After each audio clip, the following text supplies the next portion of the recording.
maloba na yo nde nzela ezali maloba na yo eza kochange bavi ya bato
Yahweh, tozometo na yo na pokwa lelo.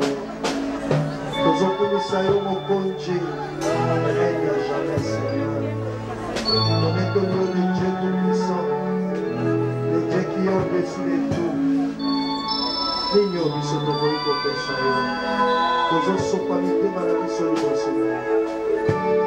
Tozokumama liboso na yo po yo oza monene. Oza Nzambe, Seigneur. Yahweh, oza kado monene no tata pesa biso. Na nzela na yo nde tozoluka.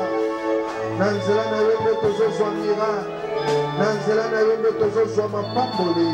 Na nzela na yo nde lelo efongwamela biso.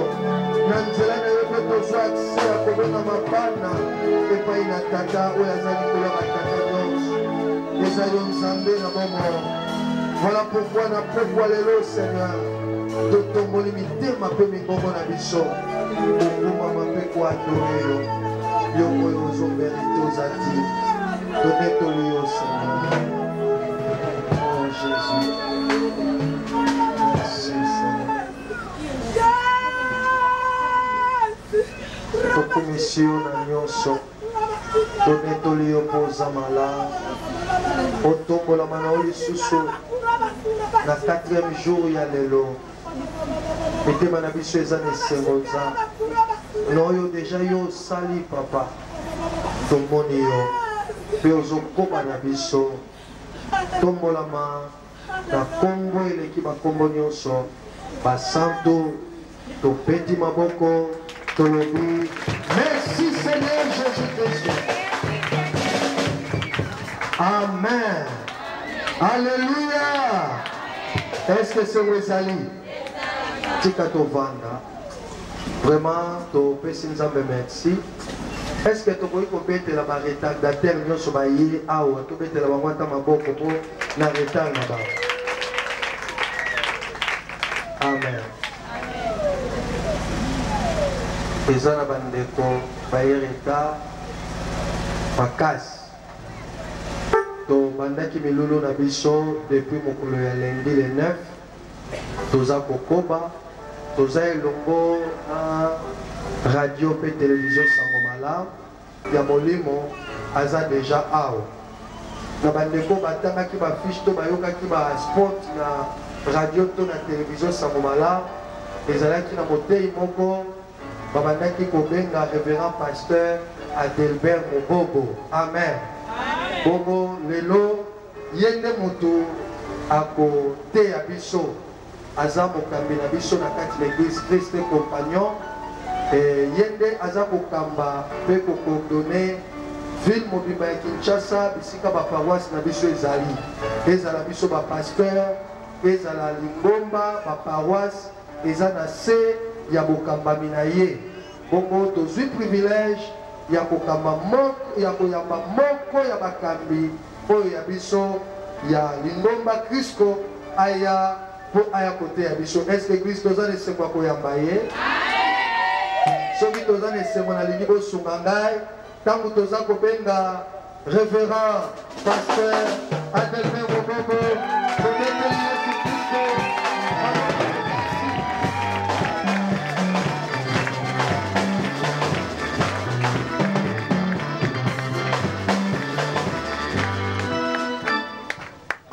Tovandi.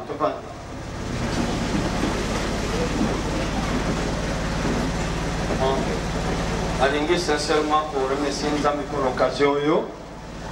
Pas pour arranger le micro. Son à micro monté parce que la sima kuna bozoyo ka libanda. Bozoyo ka. Good. Alinga na remercier Lingomba, remercier pasteur héritier pour na Sala Malam Azo Sala, remercier Pesa Malam pour la collaboration à Bango. Nous sommes Sala ya papa na biso, n'est-ce pas? Nous Sala Kolo, orateur nous Balekia Wanzam Abraham Apamula Bango. Pe Nazasur Binonyo Subozaki déjà béni, pe Bogozala béni, ok? Bogozala béni, Wana Ezasur, Lokomoko pour empêcher Binobozala béni, Ezate, Tobondeli. Papa oza malam, oza monene, lakisa ko oza nzambe, lakisa pe ke soki baluki yo bamonaka yo, lakisa ke soki babeleli yo oyokaka pe osalaka, sala eloko bobele yo osalaka, na nzela liloba oyo, nzambe na ngai, naza na confiance qu'il y a quelque chose qui tournera en bon pour na moto nyonso azali awa. Prière na biso ezali, na ebandeli tina suka, molimo santo akamba biso. L'honneur, la gloire reviendra à Jésus, lui seul, qui est mort sur la croix et il est ressuscité. Amen. Na lokasa ba pesa kingai boibi bino nyonso thème na biso central ezali l'adversaire de taille a été vaincu, n'est-ce pas? Adversaire de taille Azala qui vaincu, adversaire de taille, wana soto tali wana eza Goliath, n'est-ce pas? Dans wana tika Goliath na yope alongama. Est-ce que vous le voyez? Amen. Soki Goliath oyazali adversaire de taille, bako longa ye bongo adversaire a moke, bako sala nini, bako détruire bango. Dans wana zelana yebisa yo oyo azamuke par rapport na Goliath na yo akoko ya penase. Est-ce que vous le voyez? Amen. Ok, thème nangai, on a thème général, ma foi, un thème bapesa, sous-thème bapesa kingai, na exploiter, na lingi, na lubela, na eloko oyo, bato benga. Comment les héros sont-ils tombés? Dengenini ba engambe, ba kweyaki. Dengenini ba engambe, ba kweyaki. Dengenini ba engambe. Na français balobi, comment les héros sont-ils tombés, n'est-ce pas? Ndenge nini bingambe basala kinini akweyaki. Tobandi Papa Singa, on a 19h. Bon, 19h05. Comme on n'a pas cité, on a aussi dit ça dans quelques minutes. Tu as gagné? Comme on n'a pas cité, il y a un président lutte contre le retard dans le Congo mobile. Donc on a omis sa binoté. Tu as gagné, hein? Alors ça, quelques minutes, caca, mais quelques minutes, et qu'on change de vie. Quelques minutes, et qu'on songe le destin. Quelques minutes, et qu'on tourne le comment que ça peut marcher et qu'on marche. Quelques minutes, et qu'on sache que Moutou y a ma belle, ça qu'on l'a yo, à petit gars on l'a yo. Quelques minutes, et qu'on sache que l'eau ça qu'on luka aux oies nous te aux oies yango. Quelques minutes, et qu'on sache que l'eau que ça qui caché au roman yango. Quelques minutes, et qu'on sache que valeur na yo, ça qu'on a été, nous avons Abraham à qu'on fungura yango. Est-ce qu'on va amen? Yangwana, mutumo ayep sakinga héros est en français, n'est-ce pas? Héros, c'est-à-dire gambe. Et mutumo ayep sakinga, oko osala zéro, mais oko mi héros. Est-ce que vous voyez comme nadobi? Donc oko osala zéro, mais oko mi héros. Mais ayep singa du susu. Oko osala na zéro, ozui ba héros. Est-ce que ça, vous avez vu là, on a levé? Vous allez comprendre le côté. Alors, vous voyez, tout le monde a eu ça qui est au cause à la zéro, mais au commis héros. Vous comprenez l'angle? Au cause à la peine à zéro, mais au commis n'a pas héros. Est-ce que ça, vous avez vu héros et amis? Vous avez vu héros et amis? Héros et amis? Non, on va nan. On va pas nan. On va pas y américain, va ça va pas. Asiatique, va ça va pas. Si vous héros, vous êtes européen, n'est-ce pas? Est-ce que vous avez vu que héros est l'équipe dollar na valeur? Ce qui nous donne à l'oubli, à tous ans à zéro, au cause de héros, ils ont un message caché. Ils ont le banni. À l'ingénieur, à tous ans qui ne l'ont pas. Nous avons compris. Amen. Les gens nous donnent la nana. Comme là le bok non mobile. Le Seigneur. Yesu. Ngaya Delbert Mubobo. Atana zana zéro. Mais la cause soit pas héros. Nanguya Molimo Santo. Atana za zéro lelo.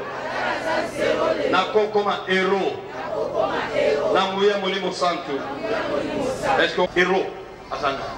Pas de définition des appelés pour que vous compreniez bien qu'est-ce qu'un héros. La français m'a dit qu'est-ce qu'un héros? Un héros est un personnage qui a fait des exploits pour l'humanité. Un héros est un personnage qui a fait des exploits pour l'humanité. Héros Azam Mutumoko Asala Makamusi pour la Mokili Oyo. Héros parce que Asala Makamusi Oyo Batu Bakotika Kokanisa Tina Mibuezo Yakuna Mutuanego na Babenga Genani Héros. Est-ce que vous en avez? Yangwana Bolana très bien. Na Mokili Oyo ba héros basa ba catégorie belé. Catégorie du bossa ba héros par contre le baboyen. Il y a des héros politiques. Bâtiment sur le plan politique. Basala makam. Oyo dit les lots. Bâtiment sur bakanisaka makamo basala. Yangwana na héros politique. Toko exemple na mboka na biso. Nani héros politique toko tanga kombo asala loko dit les lots batwazo kanisa. Nani wana? Très bien. Le monde va ça héros, n'est-ce pas? Pourquoi? Parce que asala likamora munene tozwa lipanda. N'est-ce pas? À part le Mumba Tozape,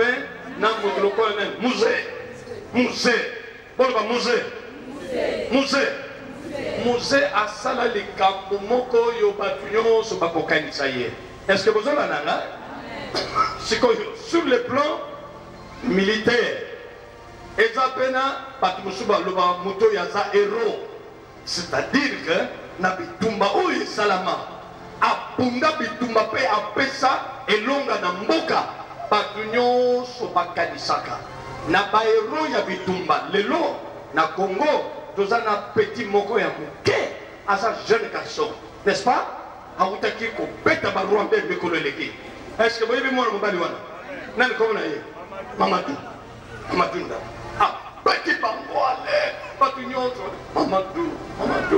Mais bon, le sort a fait que asasuna bo moité di kamute, mais comme na ye et tikali nakati ya anani ya humanité. Est-ce que kono ba amen? Yakwana koya oyaki awa. Nzambe pe alingi yo okozala héros. Troisième catégorie ya ba héros, eza ba héros de la foi. Est-ce que vous en avez? Troisième catégorie eza héros ya nani? Ya foi. Ba héros ya kondima. Ba héros ya kondima eza boyo. Baza na kati ya mukanda ya Hébreu chapitre 11. Ba héros ya foi eza bato baza na mukanda Hébreu chapitre 11. Nazo sambela. Tika nzambe Abraham. Oya salaki ke ba héros bazala na kati ya Bible yo. L'air bakotanga kombo bato ba affecté humanité kombo na yo pesa na kati. Est-ce que ça n'a pas il ne faut pas que Baloba Talamakambo Abraham Salaki. Tika Baloba Talamakambo refait un Salaki. Est-ce que vous avez amen? Il ne faut pas Baloba Talamakambo Sarah Salaki. Tika Baloba Talamakambo Nelia Salaki. Yangwana Okokufa Pambate. Est-ce que vous avez na famille na yo ezana ba héros bakobima. Yo okozala parmi ba héros bakotanga. Tiens, il sabino beto nyonso bazoloba sokotali au départ. Oyeba teke aza héros. Même dans mon la plupart des fois, il y a na yibi histoire ya garçon ba bengi Gédéon. Est-ce que beaucoup va amen? Gédéon a bontami na famille moko eza ya tinate. Jephthé a bontami na famille eza na tinate. Mais un jour, Gédéon comme Jephthé ba komati ba grand pe ba vaillant soldat. Yango na prière na nga ezali mutu nyonso azali awa. Ce soir, ezana onction ya kokoma vaillant héros. Ezana onction ko sala ba exploit. La Bible dit avec Dieu nous ferons des exploits. Banen basa ba exploit ezaba vaillant guerrier. Est-ce que on va amen? Est-ce que tu honorer le loba tout le malheur de Zotanga moto honorer le loba parce qu'au commencement était la parole était avec Dieu et cette parole est Dieu elle-même. Est-ce que tu crois acclamer le lobo? Alléluia, alléluia. Hébreu 11, la bandine verset 32. Alors, et que dirais-je encore? Nagoloba sunnini, nasangi maloba koloba, car le temps me manquerait pour parler de Gédéon. Gédéon, n'est-ce pas? Le temps me manquerait de parler de qui? De Gédéon. De qui encore? De Barak. De qui encore? De Samson, de Jephthé, de David, de Samuel et des prophètes. Qui? Par quoi? Par la foi. Vainquirent de royaume, exercèrent la justice, obtinrent de promesses, fermèrent la gueule des lions, éteignirent la puissance de feu. Est-ce que vous avez la Bible? Échappèrent au tranchant de l'épée. Qu'est-ce qu'ils firent encore? Guérir de leur maladie. Furent vaillants à la guerre. Est-ce que vous avez la Bible? Mirent en fuite quoi? Des armées étrangères. Des femmes recouvrèrent leur mari par la résurrection. D'autres furent livrés au tourment et n'acceptèrent point de délivrance afin d'obtenir une meilleure résurrection. D'autres subirent les moqueries et le fouet, les gênes et la prison. Ils furent lapidés, sciés, torturés, ils moururent tués par l'épée. Ils allèrent ça et là, vêtus de peau de brebis et de peau de chèvre, dénués de tout, persécutés, maltraités. Eux dont le monde n'était pas dit, errants dans les déserts et les montagnes, dans les cavernes et les antres de la terre. Tout cela à la fois duquel il a été rendu témoignage, n'ont pas obtenu ce qui leur était promis. Dieu ayant en vue quelque chose de meilleur pour nous, afin qu'ils ne parviennent pas sans nous à la perfection. Est-ce que vous va amen? Amen.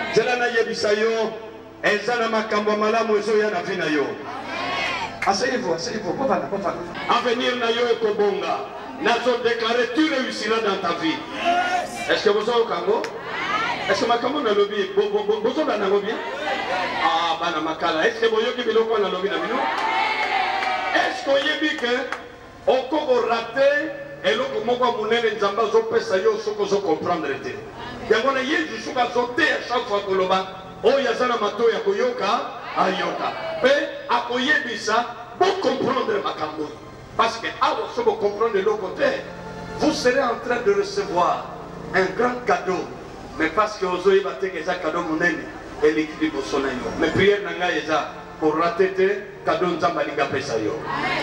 Est-ce que vous en avez pour rater cadeau wanate? C'est quoi yo? Na uto oloba, soko na ndinga. Na lobi, na so pesa définition héros. Na pesi d'abord tous en a héros politique, n'est-ce pas? Après le lobby tous en a héros militaire. Ensuite le lobby tous en a héros dans la foi. Est-ce que vous m'entendez encore? Amen. Si vous avez un écho, vous avez une nouvelle moko, il y a une scène qui est dans le lobby. Vous avez une sabino. Bon, si vous avez une sabino, vous avez un lobby qui est dans le sabino. Est-ce que vous avez un lobby? Voici la bonne nouvelle. Na ba héros sur totangi yao. Na oyo na lobby na bino. Na boyo totangi na Bible. Na bango nyonso le plus grand héros eza Yesu wa Nazareth. Est-ce que vous avez un si on pose la héros, il faut aller au Salalikamouya Mounene. Il faut aller au Longa Bitumbaya Mounene. Or, Yesu, à Longa Bitumboyo, David à Longate. À Longa Bitumboyo, Jephthé à Longate. À Longa Bitumboyo, Général à Longate. À Longa Bitumbo, Moutuboko à Longate. Yangwana, le plus grand héros de tous, c'est Yesu Nazareth. Est-ce qu'on va amen? C'est quoi alonga guinini yango ko tunanga frère de bela longa guinini. C'est là na yana Bible là wa toke na Colossiens. Est-ce que la Bible mo kana Colossiens zali? Motema na ngeza kana sengoso na yoki likombo Yesu. Eza kombo eza na lobiko.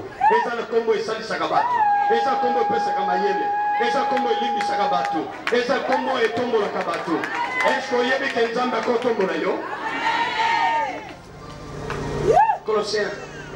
Okanda Colosse, battu Colosse, battu Okanda Colosse. Est-ce que ça n'a pas fait? Et ça n'a pas commencé à monter Okanda Colosse. Voilà. Dans le chapitre, il y a mis balai. Dans le verset 12e. Colossiens chapitre 2, verset 12e. Colossiens chapitre 2, verset 12e. Colossiens 2, verset 12. Ah, Nalingani le Banzam. J'aime la parole de Dieu plus que toute autre chose. Parce qu'ils habillaient. Est-ce qu'on va amen? Et ça qu'habillaient était. Mais ils ont la parole de Dieu est à vie. Yesu alobaki maloboy na Jean chapitre 6 verset 33 63. Yesu azoloba maloboy na zoe bisabino. Ils ont vie et puis ils ont comment? Esprit. Oyo maloboy bozoka ils ont zoé, loba zoé. Zoé la tini bomoy oyo zana sukate. Est-ce que vous avez un yangwana moi signon sozana zemi sikoyo. Moi na lera kobota ma pesa ikomo zoé. Est-ce que vous avez biloko na lobi? So aujourd'hui zemi na sanzo yo pesa mwana na komonani zoe. Electioni. Bomoi ya seko. Parce que j'en ai pas si pas besoin zemi na moi oyi. Kanga makamwa. So aujourd'hui zemi tiana motuna yo mwana obota ma komona nani zoe. Soki kandobi ke yo leri yezo kufaki yoko kufaki. Pema domi, leri Yesu asekwaki, yope osekwaki. Na uto yeki sabino ke Yesu aza hero. Na yeki sabino ke alongaki bitumba oye leki bitumba nyonso. Yango tozotalawa. Est-ce que vous avez nanga? Elaksini. Elaksi, leri Yesu akufaki, yope okufaki, n'est-ce pas? Tango ya sekwi, yope osekwi. C'est-à-dire, lokola Yesu azali hero, yope ozanani, oza hero. Est-ce que ça vous a dit? Amen. Vous avez compris le blog sur le côté. Vous avez la lecture. Ayant été enseveli avec lui par les baptêmes, vous êtes ressuscités en lui et avec lui par la foi à la puissance de Dieu. Hein? Puissance en Zambouane Sarakini. Qu'il a ressuscité des morts. Puissance Wana et c'est ça qui est Jésus.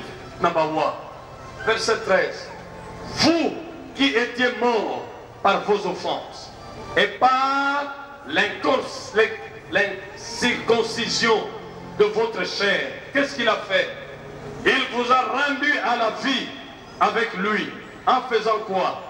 En nous faisant grâce pour toutes nos offenses. Dans la Maman Likambango, verset 14. Qu'est-ce qu'il a fait? Il a effacé l'acte dont les ordonnances nous condamnaient, n'est-ce pas? Et qui subsistait contre nous. Et il a éliminé en le clouant à la croix. Et qu'est-ce qu'il a encore fait? Il a dépouillé les dominations et les autorités et les a livrées publiquement en spectacle, en triomphant d'elles par la croix. Est-ce qu'on va dire Amen? C'est-à-dire que le Bible est pour la Nabi Nalinga. Bitumba moko munene ezalaki. Bitumba ngo ezalaki nini? Satana asi ayiba fungola ya bomoi. Siko pona